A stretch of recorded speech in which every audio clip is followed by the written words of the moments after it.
Hello mga kailin, magluto pa tayo ng maha blanca. Napigyan ko na yung gata sa 1 litrong tubig. Tapos nung medyo uminit na, nilagay ko na yung sweet corn.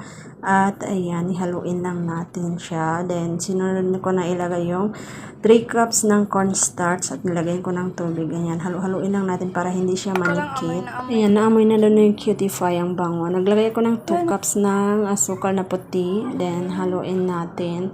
At after few minutes, ganyan na po siya kalapot.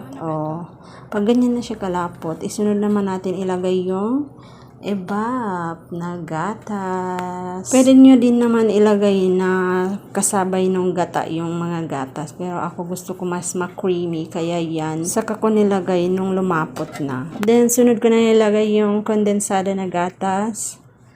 Ayan po, napaka-creamy niya. After a few minutes, ganyan na po siya kalapot.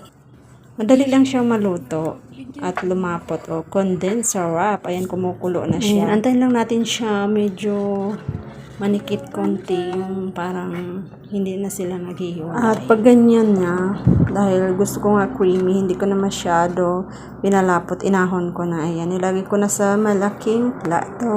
Ayan, dahil wala akong tray. Then, ayan, budburan na natin siya ng dinurog na mani. Yan. Isa din yan sa nagpapasarap dahil meron kang manguya na crunchy bukod doon sa mais. Ayan. Nung lumamig na siya, ayan, ready na siya para hiwain. Hiwain lang natin siya ng pa-diamond. Ayun. Shining bright like a diamond. Yun, diba? So, na, kakanta-kanta pa tayo. At nung nahiwa ko na, ayan, napaka-creamy, ganyan po. Hindi pa siya masyadong lumamig, pero ayan, masarap. Creamy, ganyan siya ka-creamy mga ka-alien. Kain po tayo. Kita niyo, napaka-creamy niya. Yun lang. Thank you so much for watching mga ka-alien.